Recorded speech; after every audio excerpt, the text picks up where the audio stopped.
So welcome everyone to Coffee and an Interview. I'm Jacqueline Pena, and I'm here today with Eva Vennari, who's the founder of the Elevate Institute, a very interesting space, but I'll let her talk about that. Eva, welcome to the show. Thanks for having me. I'm glad to be here. I love the word elevate, and I'm going to just turn it over to you. Tell us a little bit about your institute, because there's so much that you do there that I think is helpful for me at a personal level, but for a lot of our listeners. Yeah. So I'm a holistic health practitioner, and oftentimes we go to the doctor, and this is my story too, where we're told, oh, there's nothing wrong with you. You're within normal range. It's all in your head. You should go see a shrink. And really, there's more to it than that. And this was just after 16 years of me searching for a natural solution. I found something that worked for me to reverse it. And I went from being a person who was unproductive in society, had chronic fatigue, anxiety, insomnia, depression, fibromyalgia, all of these things that doctors say there's no cure for. I found a way out of it. And now I help others do it with, what I offer as a mineral balancing specialist. So I work with people who were like me I say I'm a previously sick corporate ladder climber. Yeah, just being in corporate can make a person feel a little bit crazy and out of their element, and we need to be at our best. And so if we don't have support at the corporation level, you have an entire society dependent upon commerce. If they're not at their best, then I don't know where we're going to end up. So I'm here to support them and get them out of burnout, and without having to use drugs and without having to use trendy fads, weird diets that don't make sense and aren't productive. So that's the Elevate Institute. Now, I want to jump into burnout. Burnout is real. Let's talk about that. Oh, yeah. And I've experienced it. And I know a lot of people have experienced it or might be about to go into that burnout mode, but not realizing. What can you tell us about that aspect of life, burnout? Yeah, it's truly amazing what we get used to. We're very adaptive. Human beings are wonderful that way, but it's to our own detriment because burnout happens so very slowly. It's incremental. We draw a line and go, well, it's okay if I don't make the volleyball on Saturday like I normally do because I'm really tired and I'd like to sleep in. Oh, it's okay if I don't go out with my friends this time. I'll go next time. And next thing you know, you're isolated more so than COVID ever thought of. It's like we do this to ourselves. And we get into this place where you don't even know you're burnt out. You just know you're tired and it's tunnel vision. Things are feeling bad in your body. Then we want to overcome it with self-medication. And that can be fun music, get up and dance and push ourselves even harder, or it could be all the way to, it's prolific, the use of personal self, a drug. We're talking about marijuana. We're talking about, speed. Speed is used under a different name these days, and I'm dating myself. But anyways, uppers. Yeah, uppers. That's got a ton of names to it. But there are a ton of people who are self-medicating, and they feel like they have no other choice. And I'm here to say you can have a choice. You just need to know about it. Mm-hmm. And as you were talking, I was thinking about different instances of burnout, whether it's myself or other people I'm thinking of. And the fact that we go into this guilty feeling, so we're burned out, so we're not going to the volleyball game, and then we feel guilty because we didn't go to the volleyball game, and then we feel even worse, and then we try to work more to make more time to go do something, and then we end up being too tired to go to the next event, and then it's this vicious cycle of exhaustion and guilt and all kinds of things. Oh, yeah. And that messes with you too, because just like fear, guilt messes with your immune system. Now your immune system is lowered and compromised, and now you're subject to what everybody else is getting. And we've forgotten that there's more than just COVID we can become sick with. So there, you can get a cold, you can get a seasonal cold, you can get another flu, you can get problems. The immune system is the foundation of being able to keep cancer cells from clumping in our body. So every time our bodies are busy trying to kill off some other bacteria or virus, we forget that there's no attention being put on the cancer cells that we all have. And so we need the immune system to be at top fighting in order to overcome our everyday. And we have such a beautiful lifestyle that we could step into, but for the sake of convenience, we're compromising our immune system. And that's a whole nother conversation. And as you were saying, I'm thinking there's no test to know if my immune system is up to par. In reality, there's a blood test to see if I have anemia or something else, but we don't have anything to really look at our own immune system. We have to look at ourselves and how we're living. Well, that's part of it. So this is the part that I'm educating on, is with the test that I do, you can see what's going on with the immune system. Yeah. Tell me more. Wait. But wait, there's more. Yeah. No, we're made of, and this is what I use the term stardust. We come from the earth. We're made up of all the things that the solar system is made up as well. And so there's an ideal set of minerals and vitamins that a body is supposed to be made up of. And guess where we're supposed to get these great minerals from? Our food.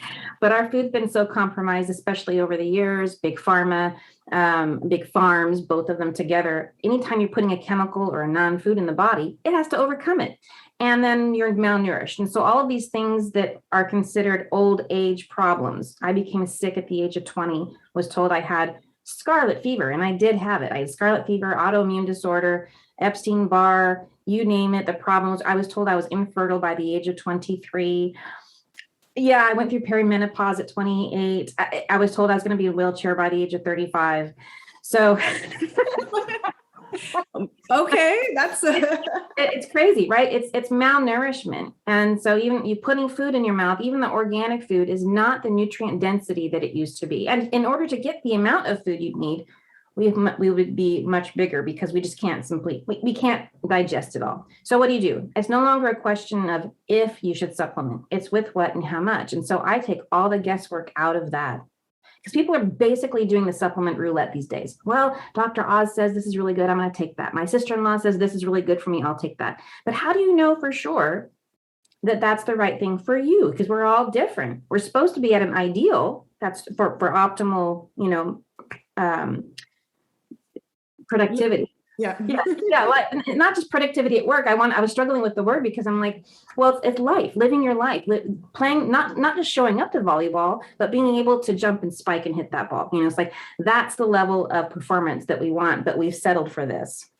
And so if you want to build up the body and make it more fortified, it's a little bit of a guesswork if you don't know about mineral balancing. And so that's where my specialty lies, is like, let's get the body out of the way, strengthen it so that the immune system is running on all pistons, so that your hormones are doing what they should without you having to take bioidentical hormones.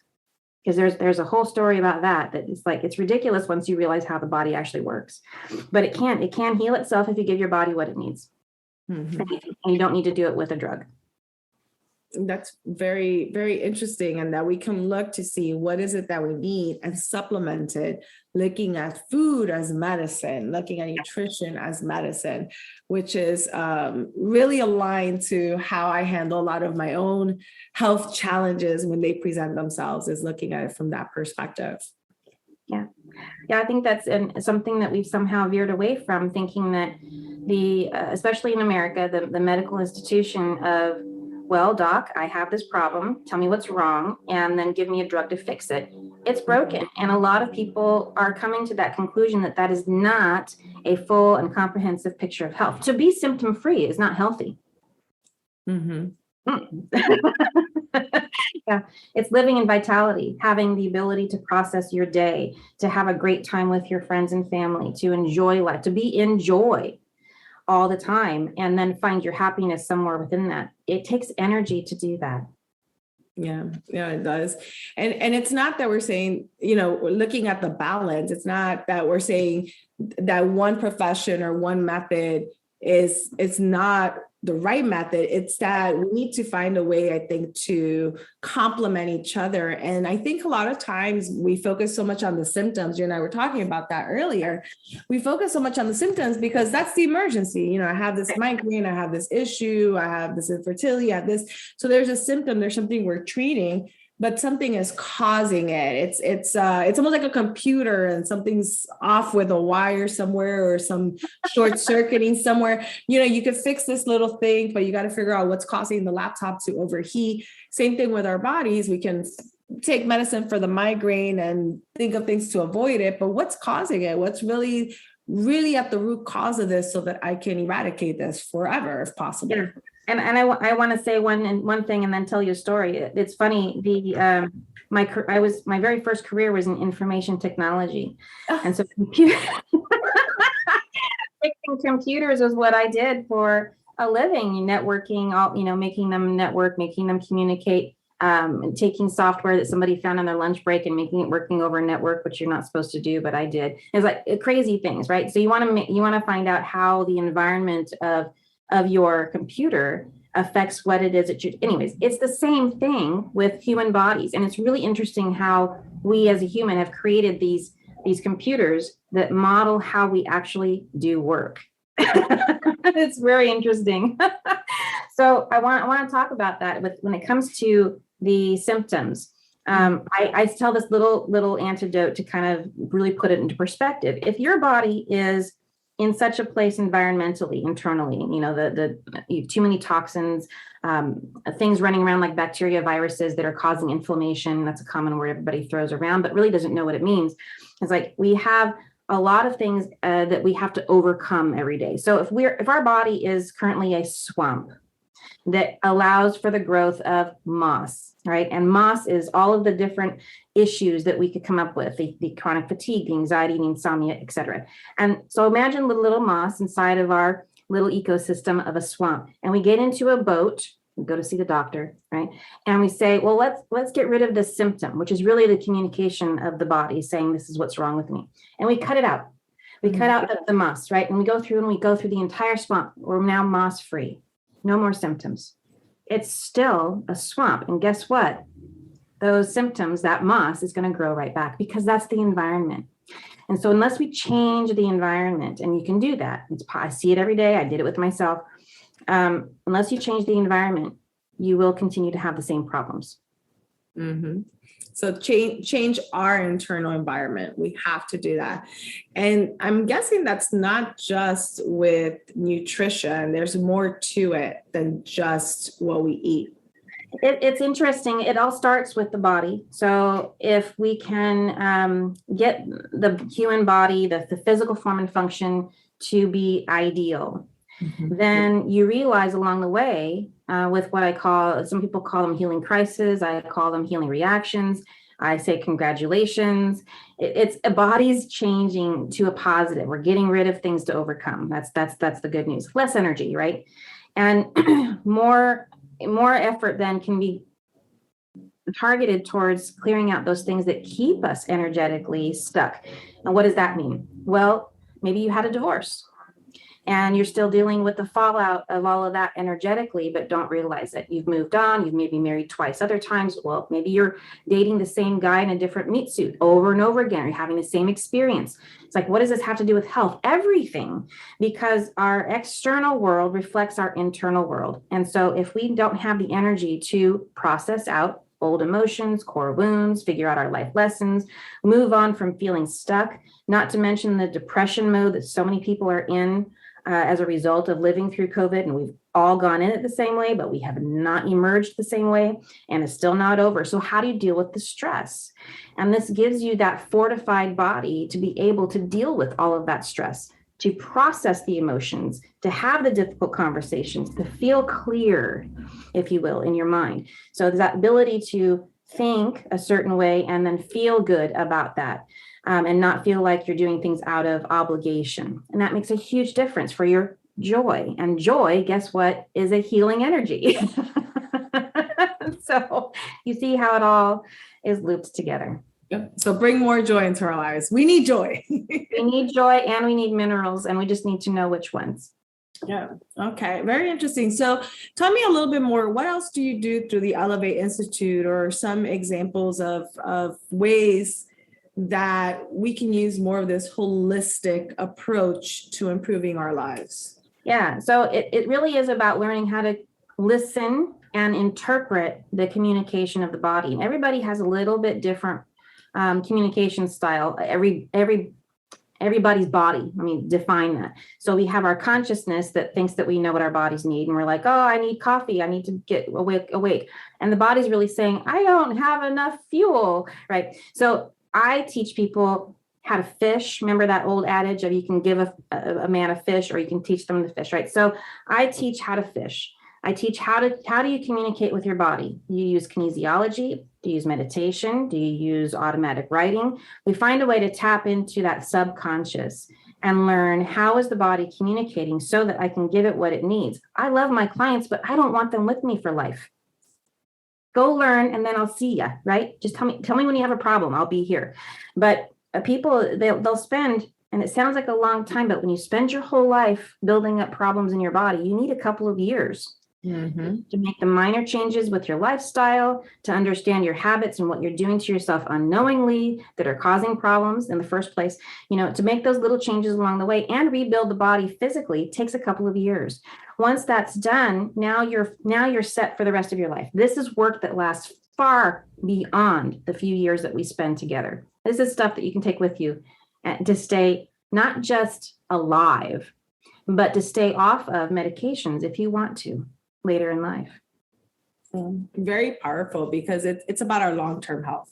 It's about fine-tuning things so that we can get rid of the swamp and be able to check in with ourselves over time to make sure we're still in the right place and creating a better life for ourselves as we get older, because we really want to do whatever we can to have the best life possible as now, but as we age also, to not find ourselves constrained because of too many health issues if we can avoid it, or being able to find the right balance in life if we do have any chronic health issues.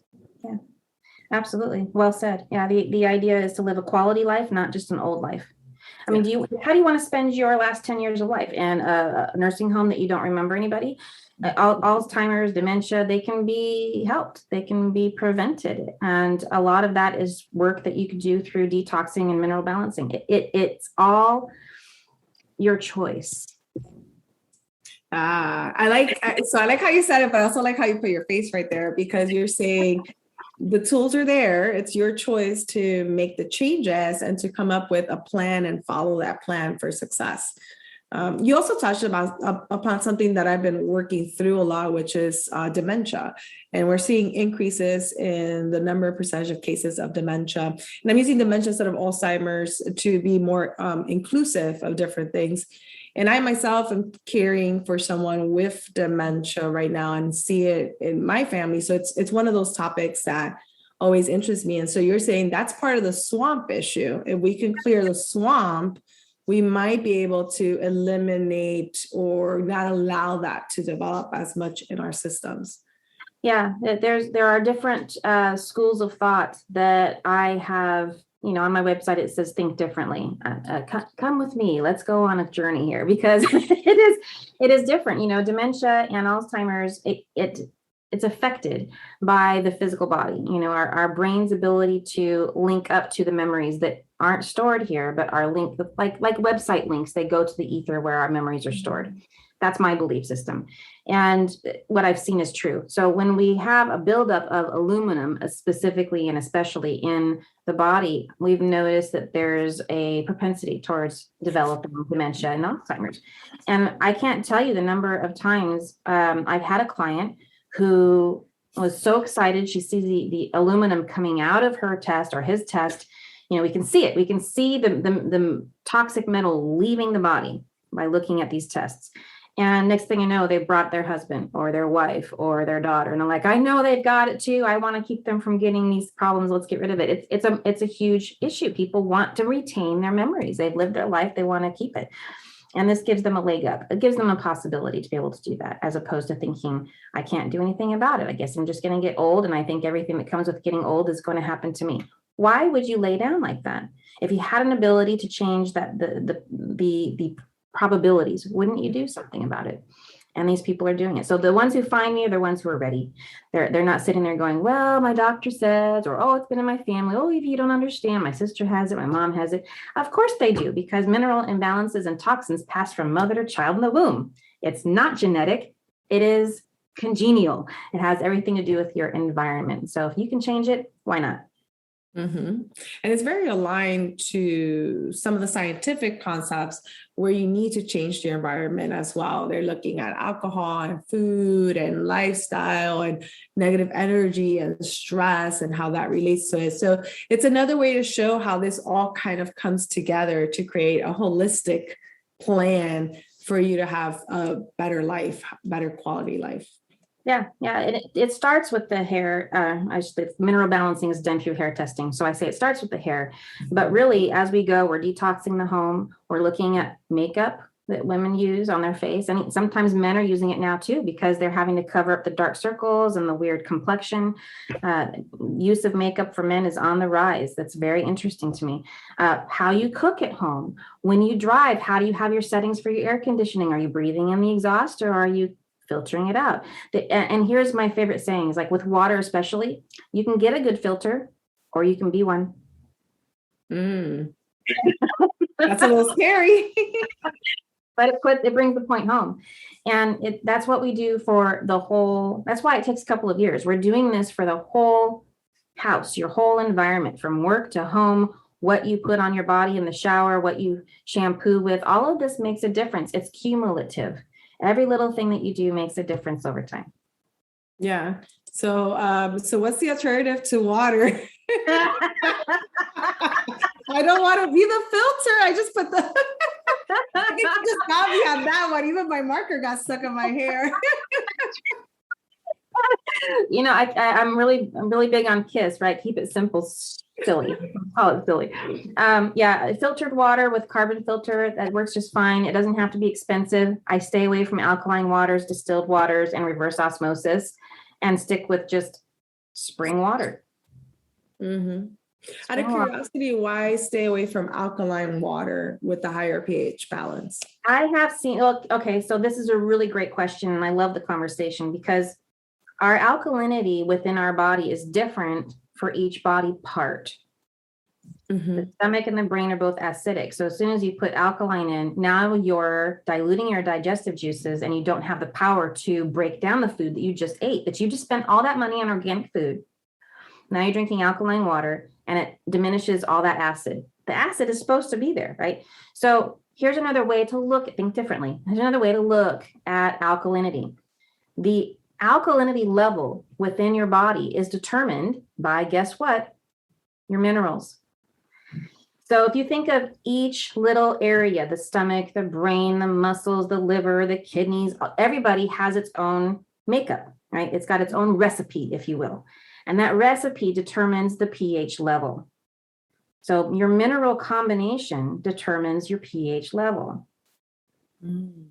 So here's the second part to this conversation. I know that's like a whole new different way of looking at alkalinity. I can see it. I can see it in my face. I'm like, oh. I can see it. Yeah. So this really makes sense to you, right? So here's the other thing. I've had folks that started with me and they, oh, you'd be so proud of me. I got a whole home filter. It's alkaline water. It's this machine. Everybody knows it. You've heard the word starts with a K. I'm not going to diss it. It's a great filter. But when you take that, so I says, okay, I had this whole conversation with her about what I just had with you. And I says, you can do it. You want to try it? Go ahead. And so we had her first hair test, and it was showing minerals at a certain level. We did her retest 4 months later, and all of her nutrient minerals were leaving the body. So the alkalinity level, when it's too high, it tricks the body into thinking it has what it needs and it dumps its electrolytes. So in process of drinking high alkaline water, you're demineralizing your body. Didn't we just say that minerals are the most important thing that are part of us? So there's people who go from drinking coffee and juices to just water, and they feel great on the alkaline water because that's all they're drinking. They're switching. But at first they do. And I find individuals that come to me a year or two later into it, and they're coming to me with things like macular degeneration, dehydration. It's interesting, the level of the little things. And they'll ask me, what do you think it is? I had perfect health until now. And I had this one gentleman who played golf up until the age of 82. I think he was a year. Yeah, he was very aged and he never had to wear glasses. And now he's complaining. I got macular degeneration. I don't know what's wrong with me. So we spent 15 minutes over lunch discussing what it could be, troubleshooting it. This is where my IT work comes in, troubleshooting. Like, all right, well, let's see. Is it this? Is it your food? Is it your lifestyle? What's changed? Nothing. And finally it dawned on me. I go, what kind of water are you drinking? And he gets all excited. Oh, I bought this machine and I've been drinking it and it's great. And I'm like, okay, so how about you do me a favor? I don't think you need my services. I think you need to stop drinking that water at that alkalinity. You can turn down the dial on most of the alkaline machines to regular. I think it's 7.2 would be alkaline, right? Neutral. So I says, turn it down for 30 days. Here's my email. Let me know how you feel in 30 days. So I got an email through the grapevine from him. You won't believe this, 30 days only. And I stopped drinking that water and my eyesight returned and I'm back to playing golf. Oh, wow. The doctors are talking about doing surgery on him. So there are instances where you really have to be careful what you put in your body, even though you're told it's great for you. Is it really, is my question. Is it really? And I think we go too far, a pH of maybe 10, and we all think we should always be drinking 10 or 9. I think we also tone it up too much for certain things that we try. So finding the right balance is very important in all of this. Yeah, we have this idea that good is good in this amount. So more of good must be better. And I'm like, no. No, just like Curb Your Enthusiasm, which is a really good title of a show. But it really does talk about what's going on with our bodies. Like, give it fuel. Think of food differently. We have too much of an attachment emotionally to what we think food should be, and it's supposed to give us this. It's like thinking that we can only get health by going to doctors. We put way too much pressure on them to know everything. They can't, and they don't, and it's okay. If I sever my finger, I'm going to go to the hospital room and I'm going to want a doctor who knows surgery to put things back together. I'm not going to go to a shaman, I'm losing blood. That doesn't make sense. Use the appropriate medical resource for the appropriate problem. That's all I can say about that. No, that's great advice. And actually, this is a perfect segue because we've been talking a lot about the work you do through the Elevate Institute, but you also have a podcast. Do you want to talk a little bit about your podcast and the work you do there? Sure. Yeah, it's educational, and it's called When Doctors Say We Don't Know. I was on stage and I was talking to a group of people, and I said, it's funny how you go to a doctor and they just say, we don't know. And everybody's eyeballs were like, yeah, I've been there. And I thought, I need to interview people. So I interview individuals who are on their health journey, who have been in that position of receiving the word from a doctor or medical person of sorts. We really don't know what to do with you. You're an anomaly. Makes you feel real good. Doctors from all over the world, not just here in the States, but everywhere. I have interviewed people from various walks of life, and holistic medicine practitioners, even those that are energetic, like Reiki, shaman, to rolfing. If you don't know what rolfing is, that's like learn about these different modalities that are available to you, because there's a time when you need them. And so that's what the show is all about. It's like, let's educate. And if people can hear themselves, their problems in others' stories of progression, they're more likely to get the help they need rather than sitting in silence and suffering. And that's the purpose of the podcast, is hear your story. Maybe you can hear your story in that and at least find the next step to your healing path. I can't tell you the number of times I have on my own healing journey heard from switching through channels. At the time we had, the channel changer, right? I don't know who does that anymore, but anyways, I came across a lady who was talking about gut health, and she was really describing what it was for her to have candida problems. And I started to cry. I'm like, oh, I've had so many doctors tell me it was all in my head, and here she is on TV, no less, talking about my experience, and she's just like me. And it gave me a first step.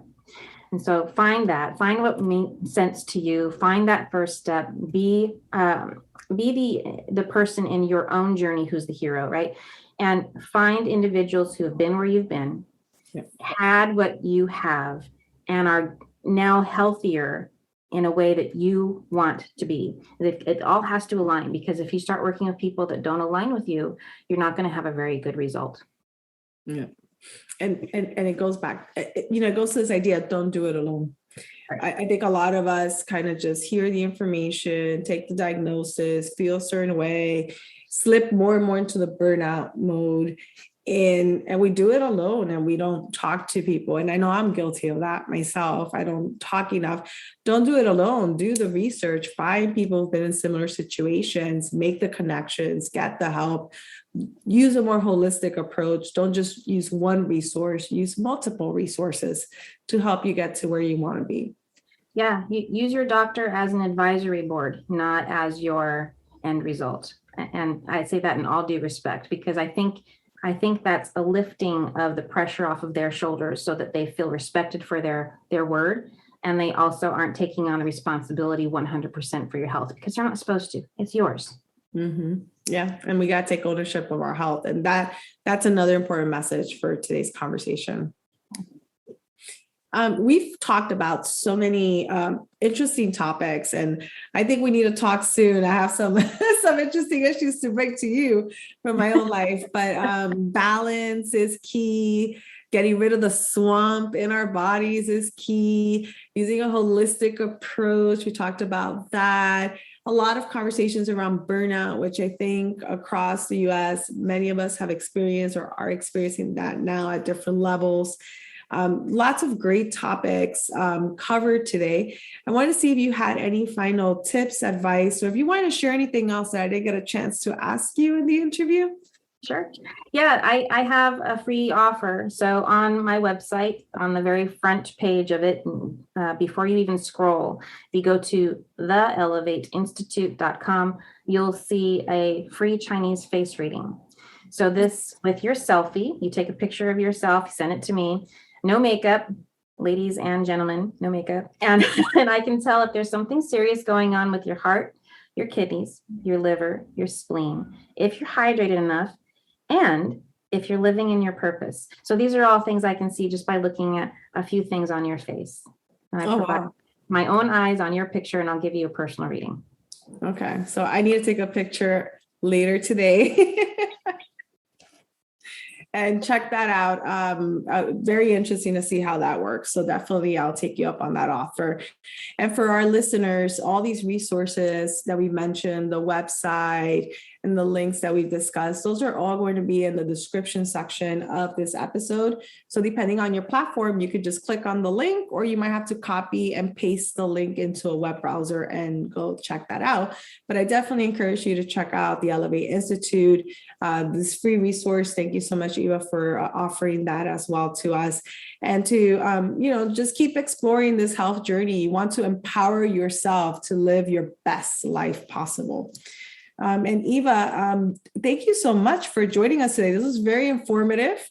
I definitely learned a lot. I have a couple of things I need to look at in my kitchen. I have to start there. Those nonstick cooking pans, I'm telling you what, that's the aluminum right there. Yes. There's a lot out there on just that, the nonstick cooking pans for you to look out. There are lots of documentaries and resources for you to read, but there's just a lot in the kitchen that helps create the swamp in our bodies. So I'm going to do a little deep dive into my kitchen this weekend and do a little cleaning and make sure I'm not creating a swamp in my body through my food. Inspired. That's what I want to hear. There we are.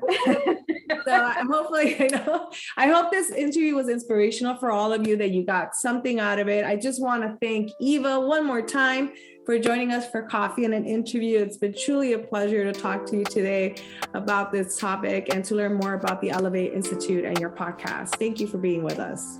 Thanks for having me.